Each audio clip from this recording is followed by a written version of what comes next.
안녕하세요. 마케팅 권미란의 인사이드 아웃. 오늘 2인 2색 초대석 두 분을 초대했습니다. 한국 주식시장의 재평가, 한국 증시의 디스카운트 해소를 위해서 움직이고 계시는 두 분인데요. 오늘 개혁신당의 김용남 정책위 의장, 박순혁 작가 모셨습니다. 두 분 안녕하세요. 네, 안녕하세요. 반갑습니다. 네, 오늘 두 분을 모시고 나눌 주제부터 확인하겠습니다. 보시죠. 나라라 K 증시 코스피 2배 뛸 트리거 있다 없다. 네, 먼저 오늘 개혁신당 김용남 의장님은 저희 증권통, 토마토 증권통에는 첫 출연이시죠?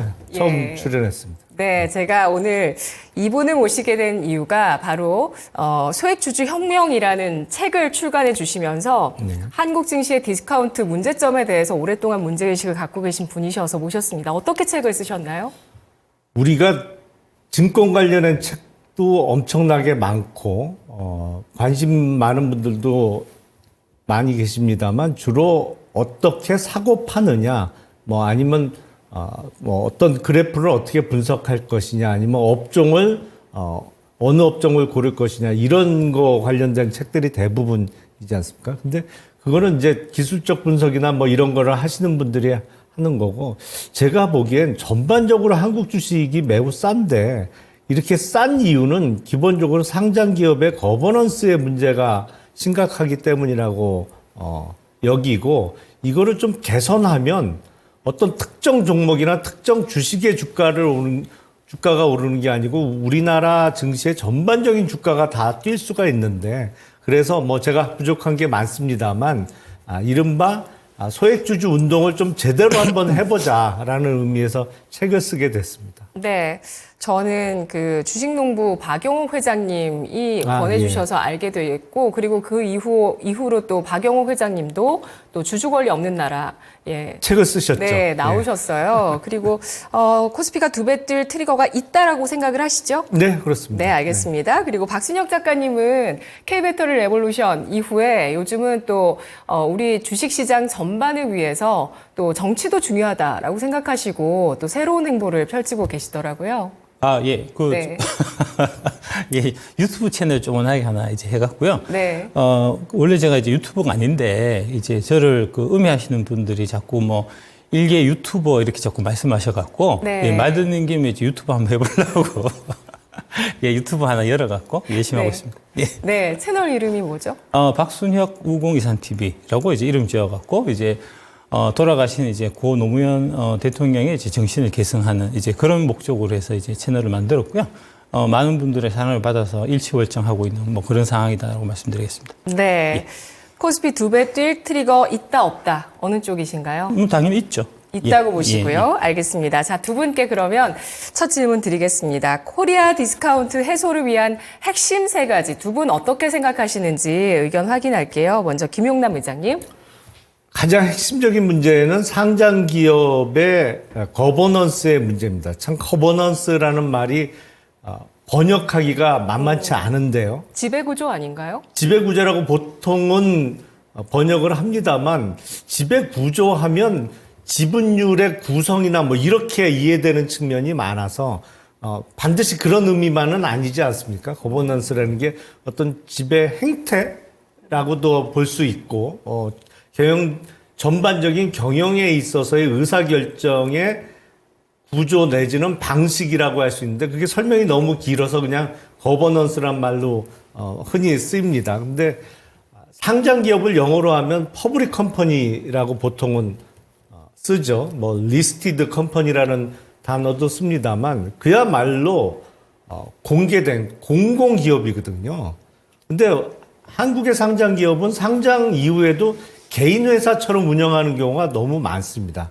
그래서 그거를 앞으로는 못하게 입법이나 제도를 통해서 규제를 하면 주가가 많이 뛸 수 있다는 것이죠. 그런 의미에서 원래 소액주주 운동 내지는 주주행동주의는 소액주주들이 하는 게 아니지 않습니까? 외국은 다 규모가 큰 펀드나 연기금, 우리로 따지면 연기금 쪽에서 앞장서서 하는데, 국민연금을 비롯한 연기금의 태도 변화, 그리고 소액주주들도 주총에 참여한다든지 적극적인 주주권리 행사가 이루어진다고 하면 네. 전반적으로 한국 증시가 다 부양할 수 있지 않을까, 부양되지 않을까 싶습니다. 네, 지난달에 주주총회 시즌이었는데, 지난해 주주총회 시즌 때는 사실 그 주주 행동주의 펀드들의 움직임이 굉장히 많았는데요. 올해는 기업 밸류 프로그램이 도입이 되겠다라는 이야기가 나온 이후에 사실 지난달에 그 주주 행동주의 펀드의 움직임은 생각보단 크진 않았습니다. KCGI라든지 이런 쪽에서 계속 우리 기업들이 어떻게 해야지 재평가를 받을 수 있는지에 대한 문제 제기들은 또 계속 하고 있는 상황인데요. 그러면 박순혁 작가님은 코리아 디스카운트 해소를 위한 핵심 세 가지 뭐라고 보실까요? 예.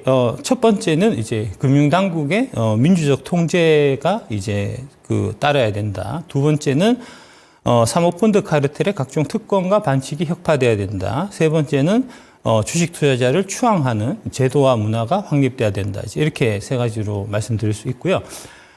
주가라는 거는 이제 어떤 형식으로 결정되냐 하면 이제 그 기업이 벌어들이는 이익 곱하기 이제 PR로 이제 결정이 되는 거거든요. 네네. 그러니까 이제 이익 부분은 우리 기업들이 열심히 이 연구개발하고 투자하고 해서 그래서 이제 늘려야 될 부분이고 그거는 이제 기업들이 해야 될 몫이고 우리 자본시장에서 해야 될 부분은 이제 PR을 높이는 이제 이 작업을 해야 되는데 아까 이제 김영남 의장님께서 말씀하신 이제 이 거버넌스 문제의 개선이 이제 PR을 높이는 하나의 이제 방법이 될 수 있는 이제 그런 형태라고 볼 수 있고요. 근데 이제 그거는 제가 봐서는 이제 거버넌스 문제에만 집착해서 얘기하는 거는 조금 좀 사소하다.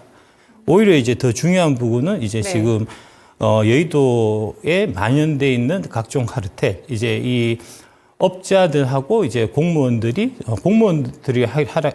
보다는 이제 금융감독원이나 금융위원회나 이제 한국거래소나 이런 쪽들이 다 이제 하나의 카르텔이 돼서 서로 이제 밀어주고 땡겨주고 하는 그러면서 이제 그 사이에 생기는 각종 비리와 그다음에 이제 부조리 이런 부분들이 이제 혁파되는 게 보다 이제 PR 수준을 높일 수 있는 데 있어서는 더 결정적이지 않을까. 이제 저는 그렇게 생각하고 있습니다. 네, 예. 저 여기서 의장님 생각도 듣고 싶었거든요. 사모펀드라든지 일종의 이런 공매도 카르텔, 사모펀드 카르텔 이런 금융 쪽의 카르텔에 대한 이야기, 이쪽이 좀 특권을 갖고 있다는 것에 대해서 어떤 생각 갖고 계실까요? 글쎄요, 이제 모든 시장은 사실은 돈이 많으면 영향력이 클 수밖에 없죠. 그리고 그 영향력을 활용해서 이익을 극대화하려는 움직임이 나타나는 거는 인지상정이라고 볼 수 있는데, 글쎄 그걸 카르텔 내지는 금융 당국까지 포함해서 어떤 이익 집단이다 보는 거는 조금 글쎄 뭐랄까요? 음모론이라고 문제를 좀 침소봉대하는 측면이 있지 않나 싶습니다. 물론 펀드나 어떤 기관이 잘못된 행태가 있는 거는 분명하죠.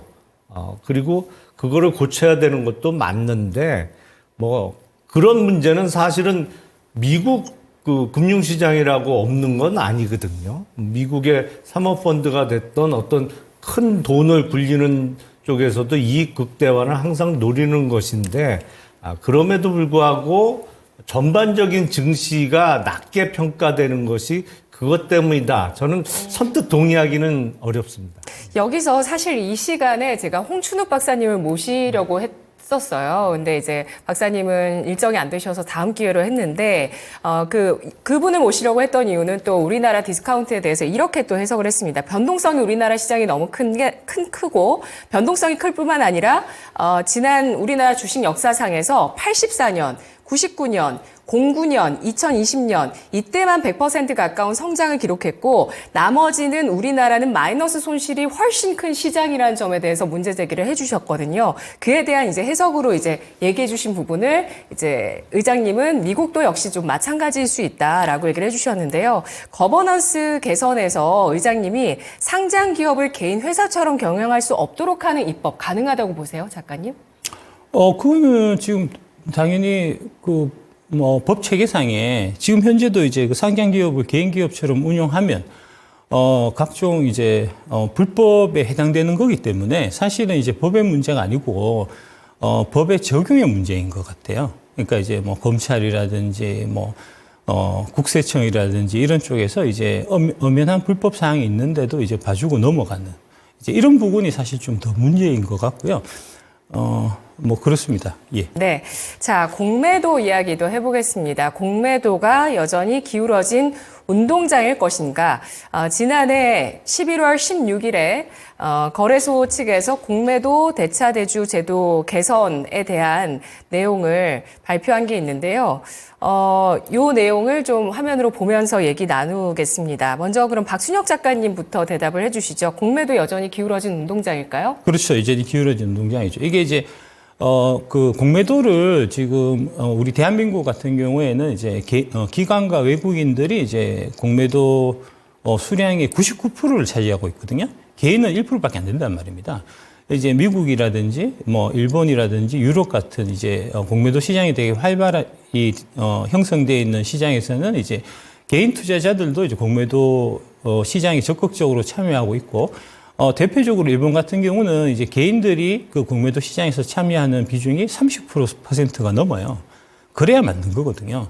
지금 우리 그 공매도는 이제 일부 사모펀드들, 그다음에 이제 대형 기관들, 외국인들만 이제 쥐락펴락하는 이제 그런 형태의 시장이니까 마치 안 그래도 이제 기관이나 외국인들이 이제 뭐 여러 가지 정보라든지 자금력이나 이런 면에 있어서 이제 그 시장 참가할 때 있어서 이제 장점이 있는데 거기다가 이제 공매도라는 특수한 무기를 하나 더 지어준 거나 마찬가지이기 때문에 이렇게 자꾸 불공평하게 시장이 흘러가니 대한민국 국민들이 이제 그 주식 투자는 뭐 약간 좀 투기성, 도박성 정도로 생각하고 실제 큰 돈 불리는 거는 이제 좀 부동산 쪽으로 이제 몰리게 되는 이런 이제 현상을 초래하기 때문에 이것이 바로 그 코리아 디스카운트를 이제 발생시키는 원인이다 이렇게 말씀드릴 수 있겠습니다. 네, 화면으로 제가 준비한 공매도 제도 개선 방향 보여주실 수 있으실까요?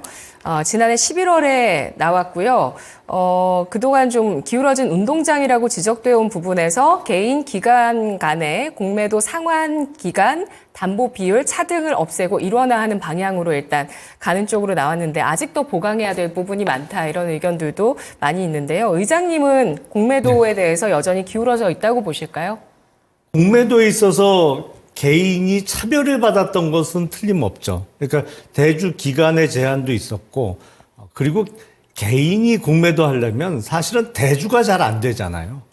그래서 공매도를 하고 싶어도 못하는 경우가 많았기 때문에 차별이 있었던 것은 분명하고 그걸 차별을 없애야 된다는 건 저도 찬성합니다. 근데 공매도 때문에 한국 주식이 계속 저평가를 받았냐? 그거는 저는 그렇게는 생각 안 해요. 사실은 제도상의 차별을 없애는 게 맞고 누구나 본인의 판단에 따라서 공매도를 할 수 있게 제도 개선은 해야 되겠습니다만 예를 들어서 지금 6월 달까지 한시적으로 공매도가 금지되어 있는데 네. 그럼 공매도를 금지하거나 앞으로도 아예 공매도를 막아버리면 한국 주식이 올라갈 것이냐. 저는 그렇게 안 보거든요. 예. 네. 요건 관련해서 제가 잠깐 좀 부연 설명드리면 지금 공매도는 금지되어 있지 않습니다. 그거 아시잖아요. 예. 공매도는 지금 금지되어 있는 게 아니고요. 저한테 물으신 건가요? 의장님한테 여쭤본 겁니다. 공매도는 지금 금지되어 있지 않습니다. 네. 말만 금지되어 있고 지금 이제 MM이나 LP를 통한 공매도가 여전히 이제 벌어지고 있기 때문에 반쪽짜리 공매도 금지, 아니, 한 10% 정도만 공매도가 사실 금지되어 있는 거지, 지금도 여전히 공매도는 활발하게 이루어지고 있습니다. 그러니까 이제 좀, 다른 방식에 의해서 사실상 공매도와 같은 방식의 거래를 할 수는 있습니다만, 지금 작년 연말쯤 한시적으로 6개월 동안 공매도를 금지하겠다고 발표를 했죠. 그리고 그 안에 제도 개선을 하겠다고 금융당국에서 발표를 했습니다. 이제 그 말씀을 드리는 것이거든요. 저는 우리나라 증권시장이 한 단계 더 도약하려고 하면 이렇게 기습적으로 어떤 제도의 돌발적인 변화를 줘서는 예측 가능성이 떨어지기 때문에 국제적으로 큰 어떤 자본이 안심하고 한국 시장에 투자하기가 어려워진다라고 생각을 합니다. 제가 그 부분은 우리 네. 김영남 의장님께서 이제 그 이해가 좀 부족하신 것 같은데, 원래 이제 이 금융 관련된 이제 주식이나 뭐 이런 거 이제 관련된 가격과 관련된 이제 결정을 할 때 그런 결정은 기습적으로 원래 발표를 하는 겁니다. 대표적으로 김영삼 정부 시절에 이제 그 금융실명제 발표할 때 주말을 이용해서 기습적으로 발표한 거거든요. 왜냐하면 그렇게 기습적으로 발표해야 그래야지 이제 그런 사실들을 미리 시장에 누설돼서 알고 있으면 그 사실을 이용해서 누군가 먼저 주식을 팔든지 사든지 해서 이제 추가적으로 그 이익을 획득할 수 있는 여지가 있기 때문에 그 공매도 금지가 기습적으로 실시된 거는 그런 맥락에서 이제 당연한 거고요.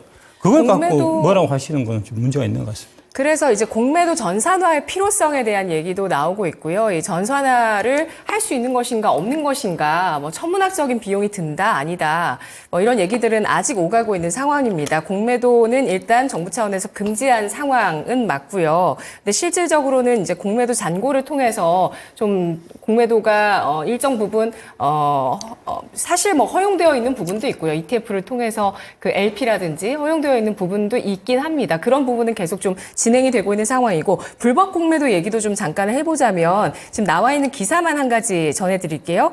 검찰이 불법 공매도를 수사하는데 이제 정예팀을 구성을 했고, 그리고 이 불법 공매도 관련한 해외 IB 측에서는 국내 대형 로펌과 이제 손을 잡고 선임을 해서 본격적인 대응 채비를 하고 있다, 이런 내용들이 기사를 통해서 나오고 있습니다. 그렇다면 우리나라 주주 환원율이 전 세계 꼴찌 수준인 이유에 대해서 확인을 해보도록 할게요. 한국기업 거버넌스 포럼 자료에 따르면 국내 상장 기업 주주 환원율이 26.7%로 거의 뭐 꼴찌 수준이다, 네. 이런 얘기를 하는데 그 이유가 뭘까요, 의장님?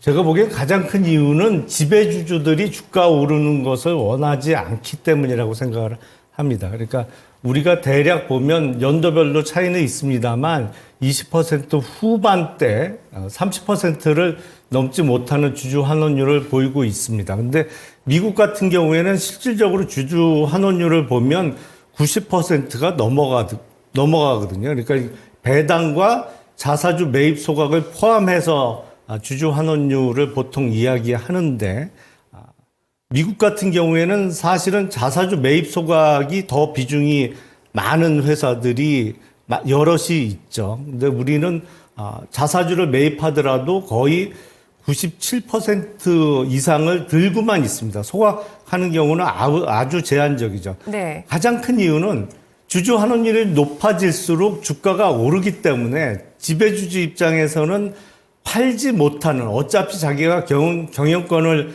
유지하기 위해서는 팔지 못하는 주가가 올라봤자 증여세나 상속세만 많아지기 때문에 주가를 어떤 측면에서는 억누르고 있다, 이렇게 볼 수 있을 것 같습니다.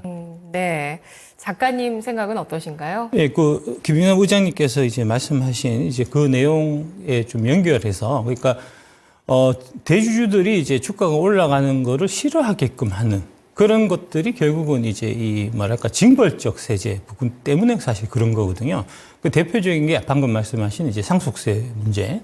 그 다음에 두 번째가 이제 그 배당 소득에 대한 과세가 지금 우리나라의 경우에는 좀 너무 좀 과도한, 특히 이제 대주주 입장에서 보면은 좀 불리한 측면들이 있어요. 이제 배당 소득으로 해서 배당금으로 해서 내가 이제 그 배당금을 받게 되면 그 배당금에 대해서 이제 금융소득 종합과세 대상이 되기 때문에 결국은 대주주 입장에서는 이제 한 절반 정도 49.5%가 이제 세금으로 나가고, 그러면서 플러스해서 이제 8%의 그 건강보험료까지 올라가기 때문에 실제로 이제 배당으로 내가 10억을 받았다고 하면은 이제 세금이 60억이 나가는 꼴이 되니까, 그래서 이제 이 대주주 입장에서는 배당을 통해서 내가 이제 자금 여유가 있다고 하면 배당을 통해서 이제 내 재산을 불리는 것보다는 오히려 이제 주가 상승을 통해서 내 재산을 불리는 이런 쪽을 이제 유도하게 되는 거니까, 이제 그런 차원에서 보면 이 배당률이 한국 기업들 같은 경우에 상당히 좀 이제 박한 게 사실 그런 이유라고 볼 수 있고요. 그래서 이제 이 부분도 최근에 그 윤석열 정부 쪽에서 얘기가 계속 나오고 있는 게, 이 배당 소득을 좀 이제 분리과세를 하자. 분리과세를 해서 뭐 20%든 뭐 지금 16.5%죠. 이제 16.5%만 과세하고, 이게 이제 금융소득 종합과세에서 빼버리면, 그러면은 대주주들도 이제 뭐 배당 많이 받는데 거에 대한 이제 페널티가 없는 거니까 이제 그 혜택을 일반 개인 주주들까지 이제 전파될 수 있는 이제 이런 형태가 되니까 이제 뭐 그런 부분이 있지 않겠나 싶고요. 그 다음에 이제 요 부분도 이제 그 거버넌스 문제하고 사실 좀 연결돼 있는데 이 경영학에 보면은 이제 대리인 이론이라고 있어요. 이게 이제 그 기업을 운영하는 사람들, 그러니까 그 선량한 관리자의 입장에서 이제 전체 주주들의 이익을 위해 갖고 이 돈을 써야 되는데 그거보다는 이제 오너들이 경영자들이 이제 자기들의 개인적인 이익을 위해서 좀 회사 돈을 조금 이렇게 좀 유리하게 좀 활용하는 이제 이런 측면이 있기 때문에 그래서 이제 그 배당률이 좀 떨어지는 이제 그런 면이 네. 있고요. 그 다음에 좀 역사적이나 이제 국제 비교적 관점에서 볼 때 이제 이 주주 환원율하고 주가의 상승률하고는 사실 크게 관계는 없습니다. 그러니까 배당을 많이 해준다든지 아니면은 이제 자사주 소각을 열심히 한다고 해서 주가가 올라간다 하는 거는 이 증명된 이론이나 뭐 이런 부분들은 사실 없습니다. 근데 그 이야기 굉장히 많이 하시는데, 예. 네, 의장님 하실 말씀 있으신가 봐요. 예. 글쎄요. 근데 대표적으로 제가 말씀드리면. 아니, 잠깐만요. 아니, 제가 이제 요거 말씀드리겠습니다. 1986년부터 1989년까지 우리나라 이제 종합주가 지수가 120포인트에서 이제 1000포인트까지 대략 한 8배가 올랐는데 그때 당시에 대한민국 증시가 배당을 많이 해줬냐, 주주 환원율이 높았냐, 전혀 안 그렇습니다. 그럴 수는 있죠. 아니 네. 그거는 이제 고도 경제 성장기. 1988년 서울 올림픽 전후로 해갖고 우리나라 주가가 어마어마하게 많이 올랐죠. 그러니까 주가가 오르는 이유가 배당을 많이 해서 그 한 가지뿐만은 아니죠. 물론. 아니죠. 근데 우리 성숙한 경제잖아요. 그렇죠. 지금. 경제 성장률도 중요하고 또 그 당시에 소위 유동성이라고 하는 뭐 수출을 많이 해서 외화를 많이 벌어들인다든지 뭐 이런 유동성이 늘었느냐 줄었느냐도 중요하고 뭐 여러 가지 요인이 있겠습니다만 주식을 사서 기업이 사업을 잘해서 돈을 벌면 그 번 돈으로 배당이 됐던 아니면 자사주 매입 소각이 됐던 이런 식으로 해서 주주에게 얼마나 많이 돌려주느냐가 장기적으로 보면 주가에 큰 영향을 끼칠 수밖에 없는 거죠. 그건 산수의 문제니까요. 아닙니다. 그렇지 않습니다. 여기에서 그거는 또 의견이 갈릴지 아니, 몰랐습니다, 그거는 저는. 그 투자론을 네. 공부해 보시면 투자론의 엄연히 나오는 얘기예요. 이론적으로 지금 그 의장님께서는 그 이론적으로 뒷받침이 안 되는 얘기를 마치 기정사실이냐 하고 계시는데 그건 옳지 않습니다. 아니, 그러면은 작가님은 지금 우리가 그러니까 이제 그 기업이 돈을 많이 벌어갖고 네. 그 돈을 이제 배당 안 해주면 네네. 그러면 그 돈 어디 날아가는 게 아니잖아요. 그 돈이 이제 그 기업에 그대로 이제 사내 유보로 남아서 그 돈을 갖고 기업의 설비 투자, 연구 개발해서 그 기업이 나중에 돈을 더 많이 벌어오면 그러면 그게 주가가 올라가서 주가 상승의 원동력이 되는 거잖아요. 아니, 그러니까 기업도 여러 단계가 있죠. 사실은 이제 사업 초기에 투자금이 많이 필요하고 외부 자금을 끌어서라도 설비 투자를 많이 하고 성장을 추구해야 되는 시기가 있는 것이고요. 그 업종이나 산업 부분별로 이제 이른바 성숙기에 접어들어서 추가적인 어떤 투자보다는 그동안 사업을 해서 아니면 지금 사업을 지속하면서 벌어들인 돈을 계속 사내 유보로 쌓아둘 것이냐. 근데 이게 어디 도망가지 않고 그냥 계속 쌓여 있다면 혹시 모르겠습니다만 이른바 터널링의 문제라는 것도 있는 것이거든요. 상장 기업이 벌어들인 돈을 사내 유보하거나 갖고 있으면서 이른바 정거장 형태로 이익을 지배주주의 이익을 위해서 빼돌린다든지 이런 터널링의 문제도 있는 거기 때문에 기본적으로 주주에게 많이 환원을 해주면 주가가 오를 수밖에 없는 건 뭐 자명한 사실 아닌가 싶습니다. 자명하지 않습니다. 그 자명하지 않은 거를 자명하다라고 말씀하시면 곤란하죠. 판단은 그러면 시청자 여러분께 맡겨보고요. 지금 이제 미국 사례를 갖고 자꾸 미국의 경우에 이제 지난 10년 동안 주가가 많이 올랐는데 미국을 보니까 미국이 이제 자사주 매입 소각이라든지 이런 주주 환원이 높았기 때문에 이제 미국의 주가가 올랐지 않냐. 그러니까 이제 주주 환원율이 높아지면 이제 주가가 오른다. 이렇게 말씀하시는 건데, 지난 10년 동안 유럽의 경우에 이제 미국과 같이 이제 주주 환원율이 되게 높았음에도 불구하고 유럽 시장의 주가는 거의 오른 게 없습니다. 그럼 그건 어떻게 설명하시고? 요즘 많이 올랐습니다. 최근 얘기죠. 사상 최고치 같습니다. 유럽 10년치를 보면 우리 10년치하고 크게 차이가 안 나요. 네. 그러니까 주주 환원율이 결정적으로 주가 상승을 이끈다는 거는 이제 아까 말씀드렸듯이 이론적으로도 맞지 않고 그다음에 이제 역사적이나 비교 분석적으로 봐도 정답이라고 얘기할 수는 없는 겁니다. 그러면 미국장이 잘 간 것은 그런 주주 환원보다는 미국의 고성장 때문이다. 그렇습니다. 보시는 거고요. 그렇습니다. 그러니까 네, 이제 아까 말씀드렸듯이 이제 주가라는 거는 이제 그 기업이 벌어들인 이익 곱하기 PR로 결정되는 건데 그 주가, 그 이익이 미국의 경우에는 지난 10년 동안 이제 급속히 늘어났기 때문에 주가가 올랐던 거고 반면에 이제 유럽 같은 경우는 이익이 크게 늘어나지 못했기 때문에 주가가 못 늘었던 거고요. 그거는 마찬가지로 우리 입장에서 보더라도 2010년부터 이제 지금까지 보면은 지난 10년 동안에 대한민국 경제가 상당히 좀 저성장, 침체 국면이 있었기 때문에 그래서 주가가 못 올랐다라고 보는 게 맞는 거지. 알겠습니다. 단순하게 이제 주가 그 상승의 그 여부가 주주 환원에 달려 있다고 하는 거는 되게 심각한 단견이라고 제가 말씀드리겠습니다. 네, 지금 이제 저희가 또 시간을 적절하게 잘 분배해야 되는 게 있어서 그러면 제가 의장님께만 한번 질문 그럼 드리는 내용은 배당 소득에 대한 과도한 과세에 대해서 아까 문제 제기를 작가님이 해주셨어요. 근데 배당 소득의 과세가 2천만 원 이하는 배당 소득세율 15.4%고요. 그 이상은 종합소득세 과세가 돼서 만약에 이제 뭐 한 10억이다 뭐 이렇게 받게 되면은 한 50% 떼가거든요. 45% 정도 되는데 과도하다고 보십니까? 근데 그건 기본적으로 전반적인 그 소득세의 문제가 될 수 있겠죠. 종합소득세를 우리가 이런저런 소득이 있으신 분들은 종합소득세를 내게 되는데 종합소득세의 세율이 적정하느냐 아니면 그게 너무 높냐 그거는 뭐 가치 판단의 문제라고 생각을 합니다. 근데 우리가 소득 구간별로 세율이 달라지는데 이 소득 구간에 대한 조정이 좀처럼 잘 일어나지는 않아요.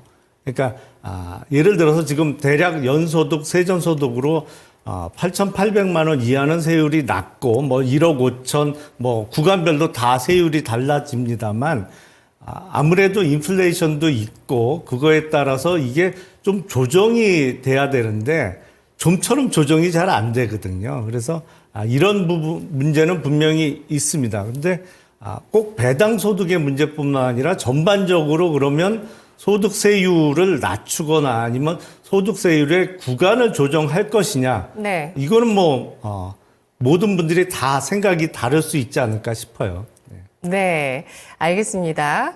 중도적으로 답변을 마무리를 해주셨습니다. 자, 그러면 기업 밸류 프로그램 지금 우리나라 정부가 도입하고 추진하고 있는데 구체적으로 이제 6월 정도면은 그 구체적인 내용들이 다 또 윤곽이 나올 예정입니다. 보완할 점에 대해서 좀 확인을 해볼게요, 작가님. 그 여의도 금융 카르텔의 개혁에 이제 초점을 맞춰서 이제 밸류 프로그램이 사실은 처음부터 설계가 됐어야 되는데 이 밸류 프로그램이라는 것 자체가 여의도 금융 카르텔이 지금 주도해서 만드는 거기 때문에 이거는 마치 이제 개혁의 이 대상이 자기가 개혁이 주체가 돼서 자기 살은 깎지 않고 자기 살은 깎지 않고 남의 살을 깎아내는 이제 이런 형태의 지금 모습이기 때문에 이게 심각하게 모순과 문제가 발생할 수밖에 없는 그런 구조고요.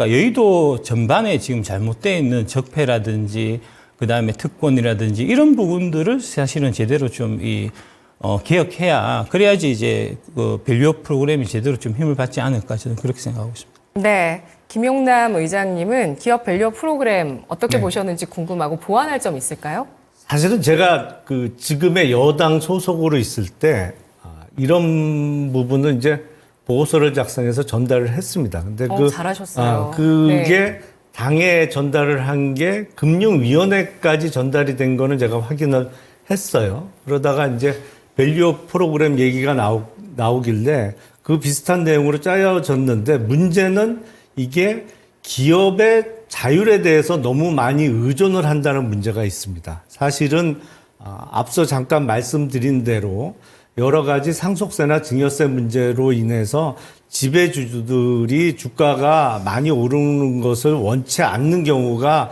많이 있기 때문에 정말로 밸류업을 시키려면 어느 정도의 강제성을 띄어야 되거든요. 근데 거의 기업 자율에 맡긴다든지 아니면 세금 부분에 대해서만 지금 논의가 많이 되고 있어서 네. 예를 들어서 이사의 충실 의무에 대해서 모든 주주의 이익을 위해서 일을 해야 된다는 것으로 상법 개정을 하고 또 그렇지 못한 판단, 그러니까 일부 지배주주의 이익만을 위해서 그릇된 판단을 했을 때 손해배상을 확실히 물을 수 있도록 입법을 통해서 제도 보완을 해줘야 되거든요. 근데 네. 이 수준까지는 나가지 못하고 있는 것이 아닌가. 그래서 장기적으로 정말 한국 기업의 밸류업을 도모하고자 한다면 지금보다는 훨씬 강제성과 구체성을 띄어야 가능하다라는 생각을 합니다.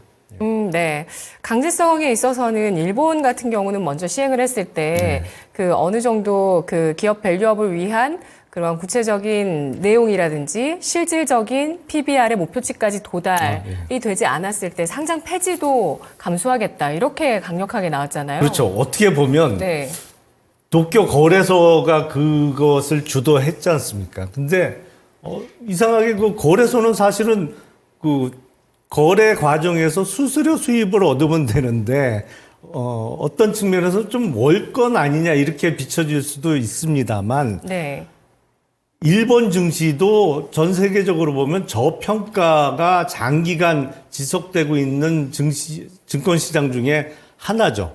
물론 그럼에도 불구하고 한국 증시보다는 높게 항상 평가를 받았습니다. 그렇지만 재작년 봄부터 도쿄 거래소가 앞장서서 이른바 좀 강압적인 협박도 하면서 계속 이런 식으로 하면 상장 폐지도 할 수 있다라는 강제적인 수단을 동원하면서 니케이 지수가 일본 버블이 꺼지기 전의 수준 이상으로 올라가면서 유지가 되는 그 그래프를 보여주고 있는데 한국 증시도 앞서 잠깐 제가 말씀드린 대로 진정한 밸류업을 하기 위해서는 어느 정도의 강제성은 필요하다라고 생각을 합니다. 네. 과연 기업가들은 우리나라 기업가들은 주가 상승을 좋아할까 싫어할까? 여기에 있어서도 두 분 의견은 좀 다르세요. 네. 그러니까 사실은 우리가 보통 회장 내지는 뭐 기업 오너라고 부르는 상장 기업이기 때문에 오너라는 표현은 적절하지 않습니다만 흔히 그렇게 많이 부르죠. 그 지배주주들이 본인이 갖고 있는 회사 지분, 특히 상장 기업의 주식 지분은 사실은 팔 수 없는 재산인 것이죠. 그걸 파는 순간에 본인의 경영권이 흔들릴 수 있기 때문에 팔지 못하는 재산이고 이 주가가 많이 올라갈수록 언젠가는 이루어져야 될 증여나 상속 과정에서의 세금 부담이 많이 늘기 때문에 주가 오르는 것을 원치 않는 경우가 너무 많습니다. 그리고 네. 그걸 또 피해가는 과정에서 매우 왜곡된, 변형된 한국식의 지주회사 제도도 지금 우리나라에서는 너무 많이 퍼져 있죠. 왜곡된 그 홀딩 컴퍼니 지주회사 제도가 지금 만연해 있는데 이런저런 의미에서 많은 경우에 다는 아닙니다만 지배주주들은 본인 회사 주가가 오르는 것은 원치 않은 경우가 많죠. 네.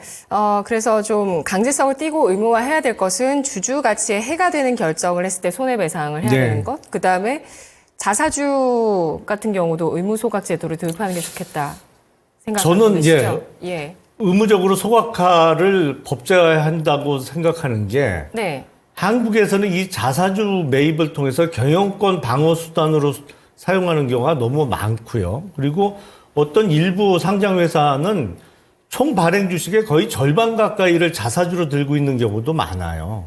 그래서 그거는 그렇게 아니 통계도 없이 그냥 많다고 말씀하시면 어떡합니까? 제가 알고 있기로는 상장 기업의 자사주를 상장 주식의 절반을 갖고 있는 그런 회사는 극히 드문 걸로 알고 있고요. 드물지만 예. 있습니다. 드문 거하고 많다는 거하고 얘기가 아예 다른 얘기 아닙니까? 기본적인 숫자를 그렇게 왜곡되게 말씀하시면 안 되는 거죠. 자, 아니, 그러면 자꾸 네. 통계 통계 말씀을 하시니까 제가 통계 말씀을 드리면 우리나라 같은 경우에 자사주를 매입한 거에 거의 98% 정도를 소각하지 않고 들고 있습니다. 근데 자사주라는 것은 결국엔 그 상장 기업이 사업을 운영해서 번 돈 중에 일부로 매입하는 주식 아니겠습니까? 사실은 사업을 통해서 번 돈이면 상장 기업은 그 이익을 주주들한테 환원하는 게 맞겠죠. 근데 그 돈을 이용해서 자사주를 매입한 이후에 자사주 교환이라든지 아니면 뭐 일부 상장 기업은 그거를 어떤 재단을 설립해서 재단에다가 자사주를 넘기고 그것을 주총 때마다 경영권 방어 수단으로 이용하는 경우도 있거든요. 그래서 이런 악용되는 것을 막기 위해서라도 자사주 매입 소각 의무화를 법제화하는 게 맞다라고 생각을 합니다. 자, 그럼 다음 질문 또 빠르게 넘어가겠습니다. 밸류업을 위해서 꼭 필요한 세제 개편 있을까요, 작가님? 일단 상속세 세제를 이제 개혁하는 게 무엇보다도 중요하고요. 아까 말씀하신 대로 계속 이제 대주주들의 주가가 올라가는 거가 이제 바라지 않는 이게 이제 각종 거버넌스 문제 출발점이 되기 때문에 이제 이 상속세 세제를 빨리 재편할 필요가 있고요. 이제 참고로 지금 OECD 그 평균 그 상속세율은 대략 한 15%에서 20%예요. 우리나라는 60%란 말입니다. 그러니까 이제 내가 열심히 사업해서 성공해서 재산 기업을 키워봐야 이제 자식한테 넘어가는 와중에 이제 뭐 60%가 날아가고 이제 40%밖에 안 남으니까 이게 이제 여러 가지 좀 뭐랄까 왜곡된 이제 주식 환경을 사실 만들 수밖에 없는 거고요. 이거를 이제 빨리 OECD 평균 수준인 뭐 15% 20% 수준으로 떨어뜨린다든지 하는 그런 이제 각종 계획이 필요할 것 같고요. 그다음에 이제 그 대주주 입장에서 보면은 이제 배당 소득세를 분리 과세를 해줘야 그래야지 이제 대주주들이 마음껏 배당을 통해서 이제 배당을 늘릴 수가 있고 그 혜택을 이제 개인 주주들도 이제 같이 받아갈 수 있는 이제 그런 그림이 되는 거니까 이 두 가지가 가장 좀 시급하지 않나 싶습니다.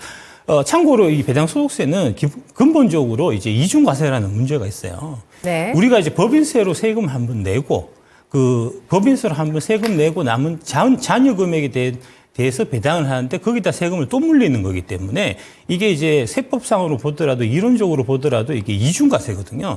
그래서 이제 이 부분을 문제를 해결하기 위해서 이제 세법상에는 그로스업 제도라는 거를 통해서 이제 그런 부분들을 좀 이제 일정 부분 만회를 시켜주긴 하는데 그게 완벽하지 않기 때문에 이제 이 부분 상속세, 배당소득세 이 두 부분에 대해서 세제는 좀 이제 기약해야 되는 그런 과제가 있다는 말씀드리겠습니다. 네, 세금이 경제나 주식시장에 미치는 영향이 크죠, 의장님?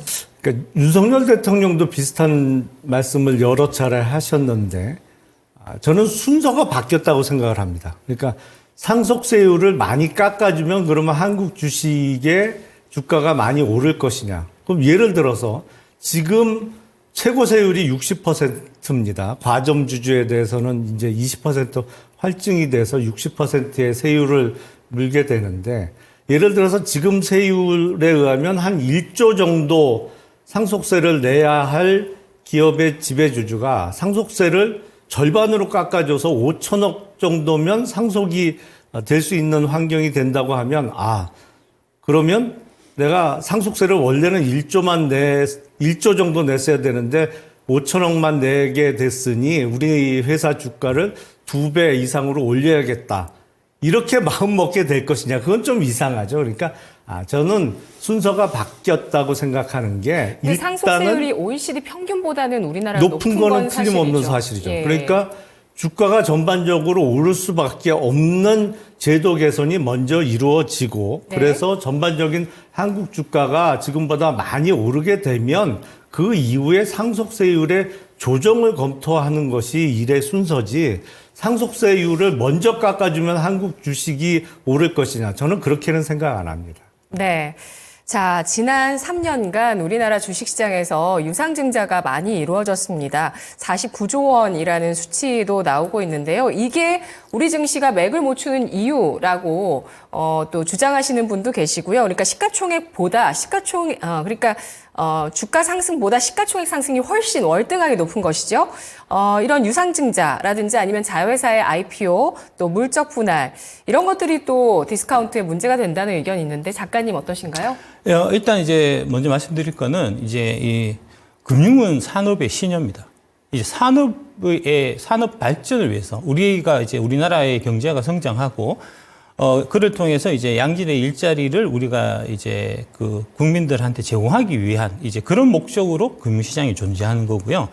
그러니까 이 증시를 통해서 유상증자가 많았다는 거는 그거는 이제 증시를 애초에 만든 그 목적하고 부합되는 거기 때문에 이게 너무 그 주가 쪽에만 이제 자꾸 초점을 맞춰가지고 이게 볼 게 아니고 이제 국민 경제라는 큰 틀 속에서 이제 유상증자라든지 그다음에 주가 상승이라든지 이런 거를 좀 볼 필요가 있다 하는 말씀드리겠습니다. 네, 의장님 어떠신가요? 일단 제3자 유증은 문제가 많은 경우가 많습니다. 그러니까 보통은 유증한다 그러면 주가가 떨어집니다만 필요한 경우도 대부분이죠. 근데 제3자 배정은 좀 악용되는 경우가 많고요.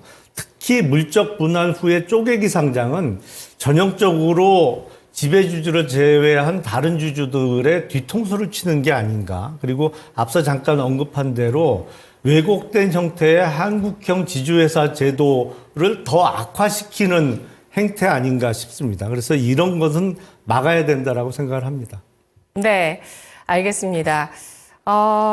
마지막으로 질문 드릴게요. 우리 증시가 재평가된다면 그 이후에 우리는 어떻게 될까요? 짧게 답변 부탁드릴게요, 작가님. 예, 그 기업 뒤에 그 박영욱 주식농부 박영욱 대표님 항상 하시는 말씀이 주식 뒤에 기업이 있다는 걸 잊어서는 안 된다는 말씀하시는데 이제 그 말씀을 좀 여러분들도 염두에 두셨으면 좋겠고요. 기업이 잘 돼야지 경제가 잘 되고 나의 삶도 나아진다 하는 이제 그런 맥락으로 주식시장을 봐주셨으면 좋겠고, 그다음에 이제 이 주식 투자를 통한 이제 기회의 사다리를 계속해서 확대하는 차원에서 이제 이 증시가 이제 활발하게 이 주가가 올라가고 하는 코리아 밸류업 이런 쪽에 이제 많은 분들이 좀 관심을 갖고 좀 지켜봐 주셨으면 감사하겠다는 말씀드리겠습니다. 네, 의장님도 한 말씀 해주시죠. 일단 증시가 제대로 평가받을 수 있게 제도 개선이 이루어지고 그리고 한국 증시가 정말로 글로벌 금융 허브로서 자리 잡을 수 있는 그 환경이 조성된다 그러면 예를 들어서 몇 년 전에 홍콩 보안법 시행된 이후에 홍콩에서 많은 자본이 유출되지 않았습니까? 우리가 그걸 많이 유치를 했어야 되는데 대부분 네. 그 혜택을 싱가포르이 받거든요. 예. 그러니까 우리나라 금융의 어떤 후진성으로 인해서 진정한 무공해 산업인 금융산업의 발전도 매우 더디고 있다. 그래서 이 제도 개선과 환경의 조성이 필요하다라고 생각을 합니다. 네, 알겠습니다. 우리나라 GDP 기준으로 10위권의 대국이지만 아직도 이 금융시장의 후진성에 대한 문제점들 때문에 주식시장 재평가가 필요한 정말 절실한 시점이 아닐까 싶고요. 두 분 모두 같은 그런 마음으로 행동을 해주고 계시는 분들이시기 때문에 앞으로 또 두 분이 또 화합하셔서 함께 또 행동에 나서시면 어떠실까라는 생각도 듭니다. 오늘 분석 잘 들었습니다. 고맙습니다. 네, 감사합니다.